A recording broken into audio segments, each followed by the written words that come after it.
ಬೇಸಿಗೆ ಶಿಬಿರಗಳು ಮಕ್ಕಳಲ್ಲಿನ ಸೂಕ್ತ ಪ್ರತಿಭೆಯನ್ನು ಹೊರತರುವ ಲವಲವಿಕೆ ಹೆಚ್ಚಿಸುವ ಮತ್ತು ಸೃಜನಾತ್ಮಕ ಕಲಿಕೆಗೆ ವೇದಿಕೆ ಕಲ್ಪಿಸುವ ಅವಕಾಶಗಳಾಗಿವೆ ಎಂದು ಮಾಜಿ ಸಂಸದ ಪ್ರತಾಪ್ ಸಿಂಹ ಹೇಳಿದರು.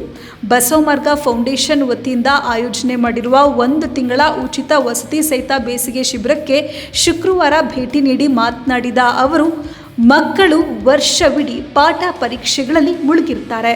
ಬೇಸಿಗೆ ಶಿಬಿರಗಳಲ್ಲಿ ಕಲೆ, ಕರಕುಶಲ, ನೃತ್ಯ, ಸಂಗೀತ ಮತ್ತು ನಾಟಕದಂಥ ಚಟುವಟಿಕೆಗಳಲ್ಲಿ ತೊಡಗಿಸಿಕೊಳ್ಳುವ ಮೂಲಕ ಮನಸ್ಸಿಗೆ ಮುದ ಪಡೆಯಬಹುದು.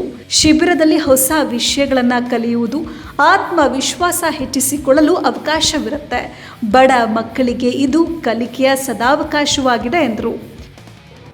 ಸಾಮಾನ್ಯವಾಗಿ ಏಪ್ರಿಲ್ ಮೇ ತಿಂಗಳು ಬಂತು ಅಂತಂದರೆ ಮಕ್ಕಳನ್ನು ಬೇರೆ ಬೇರೆ ಚಟುವಟಿಕೆಗಳಲ್ಲಿ ತೊಡಗಿಸ್ಕೊಳ್ಳೋದಕ್ಕೋಸ್ಕರ ಪೇರೆಂಟ್ಸು ಬೇಸಿಗೆ ಶಿಬಿರಗಳಿಗೆ ಹಾಕ್ತಾರೆ.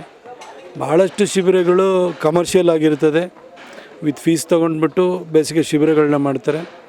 ಆದರೆ ಬಸವಮಾರ್ಗ ಫೌಂಡೇಶನ್ನ ಸಂಸ್ಥಾಪಕರಾಗಿರುವಂಥ ಬಸವಣ್ಣವರು ಉಚಿತವಾಗಿ ಒಂದು ಒಳ್ಳೆಯ ಬೇಸಿಗೆ ಶಿಬಿರವನ್ನು ಆಯೋಜನೆಯನ್ನು ಮಾಡಿದ್ದಾರೆ. ಇಲ್ಲಿ ಎಲ್ಲ ಆ್ಯಕ್ಟಿವಿಟೀಸನ್ನು ಕೂಡ ಅವರು ಇಟ್ಟಿದ್ದಾರೆ. ಮಕ್ಕಳಿಗೆ ಮೋಟಿವೇಶನಲ್ ಸ್ಪೀಚಿಂದ ಹಿಡಿದು ಅವರಿಗೆ ಸ್ವಿಮ್ಮಿಂಗ್ ಕಲಿಸೋದ್ರಿಂದ ಹಿಡಿದು ಪ್ರತಿಯೊಂದನ್ನು ಈ ಒಂದು ಬೇಸಿಗೆ ಶಿಬಿರದಲ್ಲಿ ಅದೆಲ್ಲ ಅಳವಡಿಸಿದ್ದಾರೆ. ಅವರಿಗೆ ಬಸವಣ್ಣ ಅವರಿಗೆ ಒಳ್ಳೆಯದಾಗಲಿ. ಅವರು ಇದೇ ಥರ ಜನಪರ ಕಾರ್ಯಗಳನ್ನು, ಸಾಮಾಜಿಕ ಕಾರ್ಯಗಳನ್ನು ಮಾಡೋದಕ್ಕೆ ಬೇಕಾದಂತಹ ಚೈತನ್ಯವನ್ನು, ಶಕ್ತಿಯನ್ನು ತಾಯಿ ಚಾಮುಂಡೇಶ್ವರಿ ದಯಪಾಲಿಸಲಿ ಅಂತೇಳಿ ಹೇಳಿ ಪ್ರಾರ್ಥಿಸ್ತೀನಿ.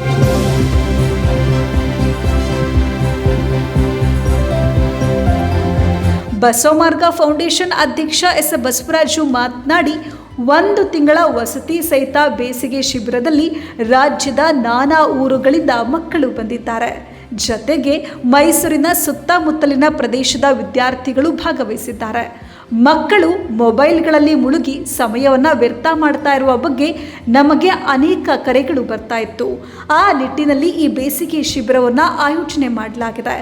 ಮಕ್ಕಳು ಪಠ್ಯ ಮತ್ತು ಪಠ್ಯೇತರ ಚಟುವಟಿಕೆಗಳಲ್ಲಿ ತೊಡಗಿಸಿಕೊಂಡ್ರೆ ಆತ್ಮವಿಶ್ವಾಸವನ್ನು ಹೆಚ್ಚಿಸಿಕೊಳ್ಬೋದು.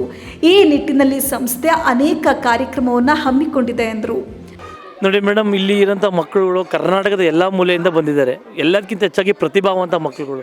ಇವರು ತಂದೆ ತಾಯಿ ಸಂಸ್ಥೆ ಮೇಲೆ, ನಮ್ಮ ಸಂಸ್ಥೆ ಮೇಲೆ ಅಷ್ಟು ನಂಬಿಕೆ ಇಟ್ಟು, ಗೌರವ ಇಟ್ಟು, ಪ್ರೀತಿಯಿಂದ ಕಳಿಸ್ಕೊಟ್ಟಿದೆ.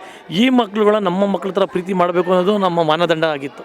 ಮತ್ತು ನಮ್ಮ ನಂಬಿಕೆಗೆ ನಾವೆಲ್ಲೂ ಇಟ್ಟರೆ ನಂಬಿಕೆಗೆ ಯಾವುದೇ ಥರದ ದ್ರೋಹ ಆಗಬಾರ್ದು ಅನ್ನೋದು ಮೊದಲೇ ನಮ್ಮದು ತೀರ್ಮಾನ ಆಗಿತ್ತು. ಮತ್ತು ಈ ಮಕ್ಕಳುಗಳು ನಾವೇನು ಕೊಡ್ತಾಯಿದ್ದೀವಿ ಅದಕ್ಕೆ 100ರಷ್ಟು ನಮಗೆ ಕೊಡ್ತಾಯಿದ್ದಾರೆ.